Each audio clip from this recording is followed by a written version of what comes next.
Hello guys, welcome to our channel. প্রথমেই বল দিই, আজকের ব্লগটা খুব একটা আনন্দের হবে না। তো তোমরা দেখে আশা করি বুঝতেই পারছো আমরা কি করছি। আরজি করের ঘটনাটা কম বেশি আমরা সবাই শুনে রেখেছি, যেটা খুবই দুঃখজনক ব্যাপার আমাদের কাছ থেকে।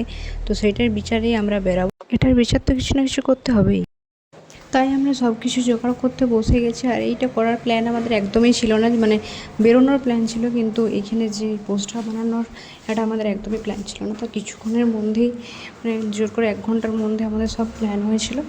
তারপরে এগুলো বানানো, তো যাই হোক, আমাদের পুরো কাজটা তোমরা দেখতে থাকো।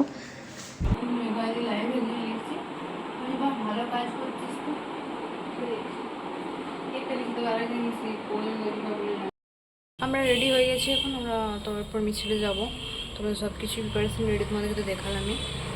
তো চলো, আমাদের সবার হোয়াইট কালারের থিম হয়েছে, ঠিক আছে। তো আমাদের এখান থেকে, ঘরটা থেকে জাস্ট একটু দূরে, মানে প্রতাপ বাগানে যেটা হবে। তো আমাদের ঘরে একজন চলে এসেছে, আর বাকি দুজন ওইখান থেকেই যাবে। তো চলো, পুরো ব্লগটা দেখতে থাকো। আমি জানি না কতটা কি দেখাতে পারবো, তাও যতদূর সম্ভব মিছিলে হয়তো আমি ক্লিপ নিতে পারবো কিনা তাও জানি না। তো যদি কারোর কাছ থেকে পাই আমি অবশ্যই অ্যাড করে দেবো। তো চলো, দেখতে থাকো। আর এই যে স্কুলটা দেখছো, সেটা হচ্ছে বাঁকুড়া মিউনিসিপ্যালিটি স্কুল। এটার মধ্যে আমাদের সবাইকে জড়ো হতে বলেছিল, ঠিক আছে। তো এখানে দেখতেই পাচ্ছ সবাই অনেক কম সময়ের মধ্যে সবাই চলে এসেছিলো। তো এরপরেই মিছিল স্টার্ট হবে।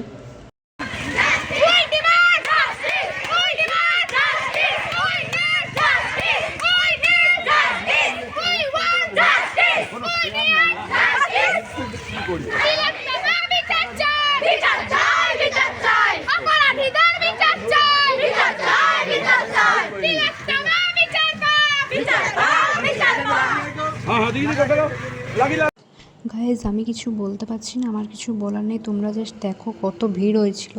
সবার একটাই দাবি, তিলোত্তমার বিচার চাই, ধর্ষকদের শাস্তি চাই। তো তোমাদের কি মনে হচ্ছে, সত্যিই কি আমরা বিচার পাবো, নাকি পরবর্তীকালে ঠিক এরকমই আমাদেরকে আরও কোনো ঘটনার সম্মুখীন হতে হবে? বা তোমাদের কার কার মিছিল বেরিয়েছে ওইখানে, বা কারা কারা মিছিলে যাচ্ছ, আমাকে অবশ্যই জানাও। আমার আর কিছু বলার নেই। তো আজকের ব্লগটা এই পর্যন্তই। ভালো লাগলে লাইক, কমেন্ট, শেয়ার করে দাও। আর অবশ্যই আরজি করের ঘটনাটা নিয়ে তোমাদের কি মতামত আমাকে প্লিজ কমেন্টে জানাও।